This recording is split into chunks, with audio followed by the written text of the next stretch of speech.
Greetings everyone. Shalom.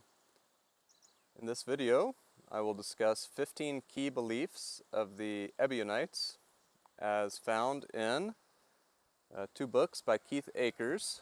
One is called The Lost Religion of Jesus, and one is called Disciples.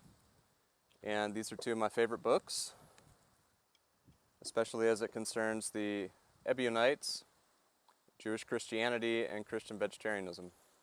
These two books changed my life, and after I read these two books is when I basically decided that I am an Ebionite for all intents and purposes, and that I resonate much more with the Ebionite belief system and their approach to Christianity than any other sect, either ancient or modern.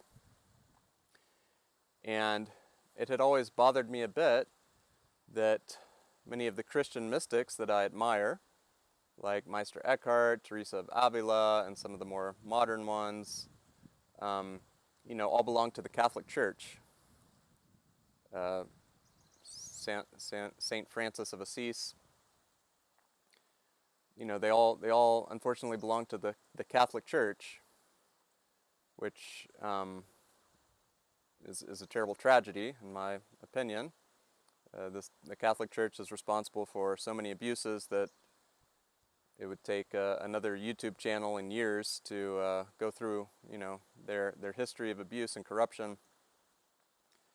And of course, they follow this Pauline mainstream doctrine, having to do with original sin and the blood atonement doctrine, all this salvation theology, all this nonsense that Paul invented when he created his cult.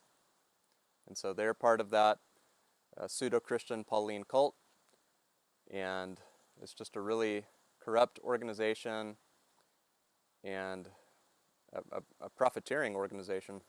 They do some good things, of course. They do a lot of charity work and all of that, and I support that, but at any rate, it's time to leave the Catholic Church behind. It no longer really serves any purpose in the world. And it's time to allow Christian mystics to exist with another foundation, within another framework, right? So what we're trying to do here is create that framework, that religious framework, so that really creates the foundation and the walls and everything, and then mysticism is the roof. Right now, there are Christian mystics in the world, but unfortunately, they have a very faulty foundation. They're built upon a very faulty, flimsy, weak foundation, which is largely the Catholic Church. So it's time for us really to leave the Catholic Church behind, all mainstream Christian organizations behind. I grew up Southern Baptist, Southern Baptist for the first, 20 or so years of my life. I really stopped going to church when I was about 16, but I kept going periodically, and I still bought into some of the nonsense that I was brainwashed with as a youth. It took me a while to really transcend all of that, unfortunately. But it's time to leave all these mainstream Pauline Christian churches behind. They no longer really serve any purpose in the world, since we know it's based upon the false teachings of Paul and his minions and his followers that corrupted the entire New Testament with that Pauline mind virus based upon original sin, blood atonement doctrine, blind faith, and all this nonsense. Okay? So what we're attempting to do here is create a new foundation based upon the teachings of the Essenes, based on the teachings of the Nazarenes, Ebionites, the original Christians, the original Christian movement. Okay? And so Keith Akers did a masterful job in The Lost Religion of Jesus and Disciples of explaining what the Ebionites truly believed. Okay? So I'll talk a little bit about his methodology, which is quite brilliant. I consider Keith to be a modern-day prophet. I had the chance to interview him a couple of years ago. If y'all have not seen Christspiracy, this new documentary, I just watched it for the first time a couple of weeks ago. Keith is in that documentary. He appears in that documentary. I wish they had used a lot more of his footage from his interview, but they didn't, unfortunately. And I don't agree with everything in the documentary, but I agree with most of it. It's pretty good. It's pretty good. I encourage everyone to watch Christspiracy. If you haven't yet, you can just go to Christspiracy.com and you can watch it for free, or you can pay it forward like I did so that others can continue to watch it for free. So he gets most of his information really from two sources, from Epiphanius, and forgive me if I don't pronounce all these names and Greek names and stuff correctly. That's why I'm taking a Master's of Religious Studies. I'm doing a Master's of Religious Studies degree program right now. I just started. And so basically just so I can approach this from a more, I'm not my ego talking, but I'm pretty knowledgeable. I've read hundreds and hundreds of books about all this stuff over the last 30 years. But, yeah, I mean, there's little things that I don't pronounce correctly, or I don't know the exact dates, or, the title of this book, or whatever. That's why I'm doing my Master's in Religious Studies right now. Okay? So if I pronounce something incorrectly, it's okay. It's not the end of the world. So Epiphanius was an early church father, and he wrote a book, the Panarion, I believe it's pronounced. And it was a book about heresies and all the different, Christian sects and everything. But he's a very good source of information. And he wrote 24 pages in the Panarion about the Ebionites. So we have a wealth of information coming from Epiphanius and from this book that he wrote. I think it was around 350 AD, I want to say, something like that. And so he gives a very lengthy description of the Ebionites, their beliefs, the texts that they used, and all of that. Okay? So he gets a lot of his information from there, and he also gets a lot of information from the Clementine literature, the homilies, and the recognitions, which, if you haven't read, definitely should. They're quite lengthy. The recognitions is 137 pages, the homilies is 124 pages, and then there's also, and that comes, by the way, from volume 8 of the Ante-Nicene Fathers. There's also two other documents, the Epistle of Peter to James and the Epistle of Clement to James, which are about 3 or 4 pages each. You should read those as well, but this is all part of what's called the Clementine literature, or the pseudo-Clementine literature, okay? Because it probably was not written by Clement himself. It was written a good bit later. But so his methodology, Keith Akers, he says, if we find an idea in the recognitions and homilies and attributed to the Ebionites by Epiphanius, it is likely that it really was an Ebionite idea. Makes sense? If we also find the same idea attributed by Paul to his Jewish Christian opponents in the church, the Ebionites in other words, same group, that further adds to its credibility. He goes on to say, virtually everything of significance that Epiphanius says about the Ebionites is duplicated in either the recognitions, the homilies, or both.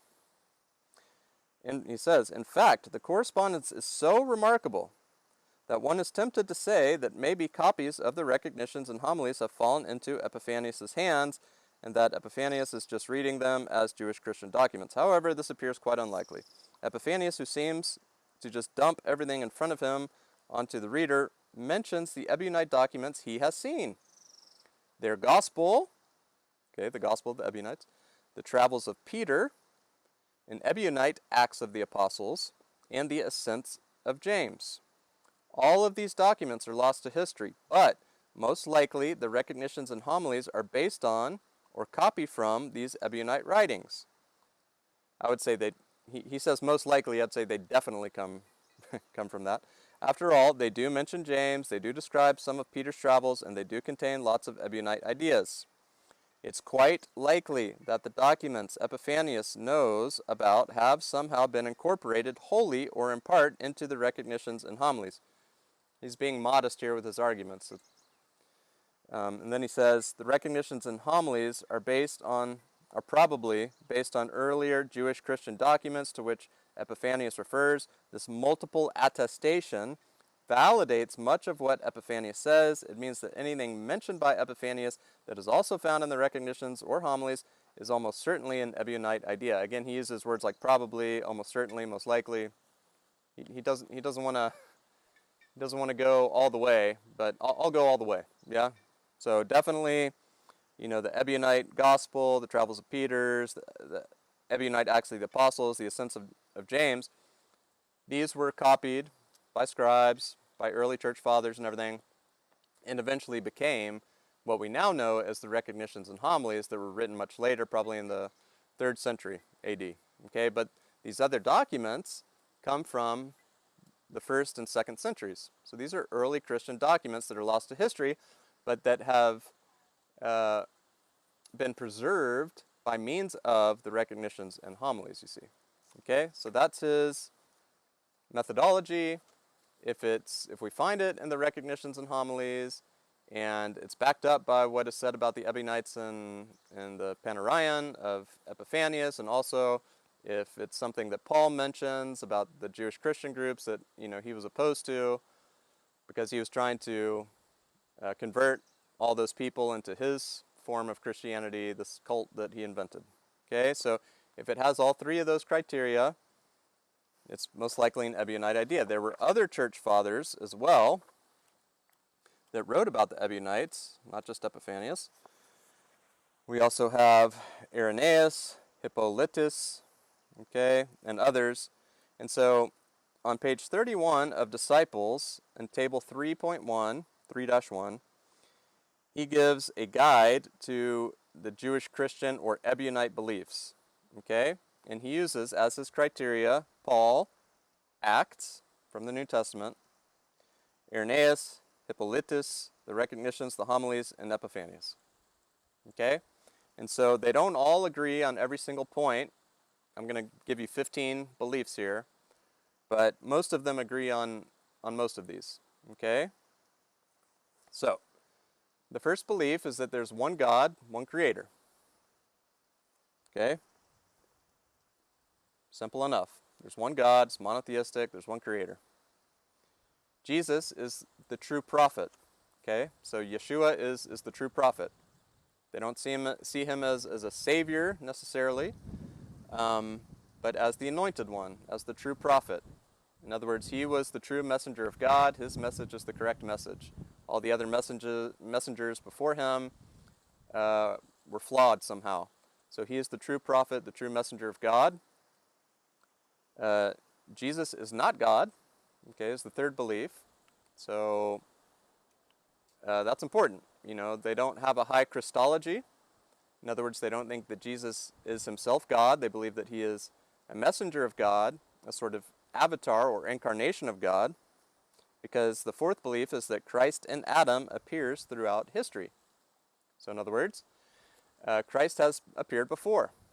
And it's complicated, but some Ebionite groups seem to think he had appeared several times throughout history, and that he appears from time to time when God's law is lost or corrupted. And so he comes to remind humanity of the true path and the true law of God, okay, and the true religion, okay. The fifth belief is the Christhood of the believer. So in other words, the Ebionites had this belief that if you followed Christ's teachings and you did your spiritual practices and you obeyed the law, that you could become a Christ yourself, and that actually our innate nature is Christ-like. It's just covered up by a bunch of identification with the body, the mind, the personality, etc. And so when we transcend that identification through our study, through our spiritual practices, through our prayer, that actually we can become Christ-like. Okay? The sixth belief is the virtue of poverty. So the Ebionites, the word means the poor ones. And so these people lived communally. They shared all their wealth in their commune, which is how Yeshua wanted us to live. It's how we should be living, but few Christians live like that. And so they don't really have a Christian lifestyle at the end of the day. And So we have this idea of voluntary poverty. I've talked in previous videos, it doesn't mean you have to be a communist. Doesn't mean that a tyrannical government has to force you to share your wealth with others. It's not about an authoritarian, totalitarian, tyrannical government. It's about voluntary poverty, voluntary simple living. We could use that term instead. You don't have to be destitute. You don't have to be on welfare. Okay, but have a simple lifestyle. Living in a rural environment also seems to have been important to a lot of the early Christians, and especially the Essene movement, out of which Christianity blossoms. The next belief is pacifism and nonviolence. This should be pretty obvious. Most mainstream Christians would even, well, actually, probably not. Some mainstream Christians would agree with that Yeshua taught pacifism and nonviolence. Others have corrupted his teachings to say that violence is okay in certain circumstances and all that. But the Ebionites were pacifists and they believed in nonviolence. Vegetarianism. The Ebionites were vegetarians. We know this from several sources. And we know that Yeshua's disciples were vegetarians. We know that Yeshua was probably a vegetarian. John the Baptist was vegetarian. The Essenes were vegetarians. So the Ebionites were vegetarians. If you're still eating meat, knock it off. It's not good. So if you're still eating meat, you still think it's cool to slaughter God's innocent, defenseless creatures just so you can have some, experience some sense pleasure and get some sustenance from the suffering of others, it's time to move on if you're still doing that. Okay? Eat a vegetarian diet. That's what Yeshua taught, it's what his disciples taught, it's what the Ebionites taught, it's what the Essenes taught. The original Christian movement was a vegetarian movement, period. The rejection of animal sacrifice, of course. Yeshua was crucified because he freed the animals in the temple and turned over the tables of the people that were charging money for sacrifices. They always say the money changers. They kind of skip over the most important part, the most important detail. Those people were charging money to sacrifice animals for the Jews that came to the temple. They paid money so that the priests would go sacrifice animals for them. The Jewish temple was a slaughterhouse. So Yeshua was crucified not to as an atonement for our sins, which was an idea created 15, 20 years after his death. He was crucified because he liberated the animals because he thought that animal sacrifice was morally reprehensible. And so he freed the animals and turned over the tables and all of that. And he was arrested and crucified for that reason. Okay? They don't drink alcohol. That's the next belief of the Ebionites. And Yeshua also did not drink alcohol. It's a myth. He drank new wine, chirosh in Hebrew, which is just grape juice. Okay, so the Essenes didn't drink alcohol. Yeshua and his disciples did not drink alcohol. John the Baptist didn't drink alcohol. The Ebionites didn't drink alcohol. If you're still drinking, now's as good a time as any to quit. It's poison. It's mental poison, physical poison, spiritual poison. I stopped drinking in my late 20s. I'm 45 now. And I don't miss it at all. As a matter of fact, now when I smell it, anytime I'm around it, it's just toxic. It's disgusting. And your body can't process it. It treats it as poison in the body. It's toxic poison. Unfortunately, I've watched some people that are really close to me die. Two of them in their 30s. My cousin, who was a couple years younger than me and was very close to me. He was basically like my brother. We grew up together. We were best friends. So I got to watch him die slowly over about a 5-year period due to organ failures from heavy drinking. And so I've watched alcohol destroy lives. I have other people that are close to me that are alcoholics. Can't live without it. It's sad. It's highly addictive. You should avoid any addictive drugs. Any addictive drug should be avoided. Okay? Not eating with unbelievers. Now this particular belief I don't necessarily agree with 100%. So the Ebionites would not eat, Jewish Christians didn't like to eat with people that were eating meat, especially if the meat had been sacrificed to idols. It's complicated, but they believed that actually, like, energetically, they would take on those negative vibrations and could even become possessed by demons if they ate around people that were eating meat. That hasn't been my experience, so I don't take this one all that seriously. Accept Jewish law. So the Ebionites did accept Jewish law, although they thought that the law had been corrupted and that Yeshua came to reestablish the true Jewish law. And so they believed that much of what we find in the Old Testament now was corrupted by the scribes, and that so they don't put too much emphasis on the Old Testament, and neither do I. You know, if you want to read it, that's cool. Most of that stuff comes from the Assyrians, the Sumerians, the Babylonians and stuff. A lot of it was written by Ezra, and it's complicated. But I don't put too much emphasis on the Old Testament, although I think a lot of it was divinely inspired. A lot of it was divine revelation, you know. But I'll get into that in future videos, okay? So they do think that we're supposed to follow Jewish law, Jewish customs, practices, and stuff like that, for the most part, but they think a lot of it was corrupted. So they use their discernment, as should you, as should everyone. The next belief has to do with daily baptism. It's not clear if they baptized every single day or if it was just regular baptism. In other words, one time is not enough. After you get baptized for the first time, inevitably you sin again, usually for the rest of your life. It is what it is. We're not perfect. And so it's really necessary to do this ritual purification on a regular basis. I don't do it every day. We have a cold water creek here on our property, and we do ritual immersion about once a week or so. And we say a prayer. We usually stay under the water for about 3 minutes, up to our neck, you know. And we pray for purification. Mental purification, physical purification, energetic purification, emotional purification, the purification of our desires, our intentions, our motives.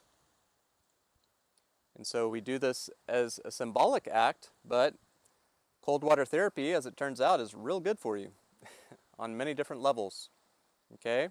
It increases your dopamine, serotonin levels, and it's good for your joints and muscles and all of that. And it wakes you up, you know, and you're more alert afterwards. And more attuned with the divine.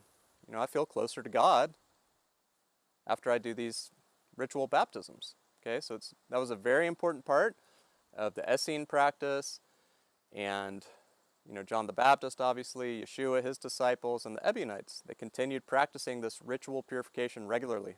Super important, okay? And then the last belief he lists here is the rejection of Paul. If you're watching this channel, you already know that I'm no fan of Paul. I think he was a cult leader, a charlatan, a false prophet, an apostate of the law, a sort of antichrist figure. The Ebionites agreed. And so it was really wonderful for me when I discovered the Ebionites to discover that there were groups of early Christians who completely rejected Paul and his teachings completely, totally. So they did not accept any of Paul's teachings about, you know, this whole original sin, atonement doctrine, salvation theology, blind faith, all the stuff that Paul concocted and invented for his pseudo-Christian cult. They reject it completely, out of hand. They accept none of it. And they view Paul as an apostate of the law, false prophet, a charlatan, and a liar, because that's what he was. Unfortunately, all of mainstream Christian churches are based upon the teachings of Paul. You could argue that they're based more on Paul's teachings than they are on what Yeshua actually taught, which is unfortunate, okay? So we're trying to correct that error here with this online ministry. One belief that he doesn't list here is the practice of fasting, okay? The Ebionites practiced fasting. The Essenes, of course, practiced fasting. Yeshua told his disciples that while he was alive, his spiritual vibration was so high that they didn't really need to fast while they were around him. Okay, but he told them after he was gone, they would have to start fasting again. So the Ebionites fasted after his death. Okay, and so I recommend to fast at least once a week for 24 hours. Okay. Again, this is another one of those practices that we do for purification, and you will feel closer to the divine afterwards, during and afterwards. I promise. Just try it. Try doing this ritual baptism at least once a week. Try fasting once a week. You know, practice deep contemplative prayer and meditation every morning to start your day. It colors the rest of your day. Okay? And with all of these practices, the vegetarian diet, all of it, you will feel much closer to the divine. I assure you. Okay? So these are 15 beliefs that Keith Akers lays out in his books, The Lost Religion of Jesus and Disciples. I recommend to read both of them. I've read both these books many times and have researched all of his source material and everything. And these are foundational texts for this online ministry. And again, it creates that firm, solid foundation and base upon which to build the roof of mysticism, rather than that faulty base that mainstream churches provide, Pauline churches provide. Okay? So we're having to rebuild the church here based upon the foundations that the Essenes give us, that the Ebionites give us, okay, that we find in the historical documents related to the Essenes, the Ebionites, primarily, of course, on Yeshua's teachings that we find in Q, so-called Q source, and the Gospel of Thomas. Those are the earliest, most legitimate, most authentic sources that we have for what Yeshua actually taught. Okay? I hope you enjoyed this video. Please subscribe to the channel if you haven't already. Many blessings.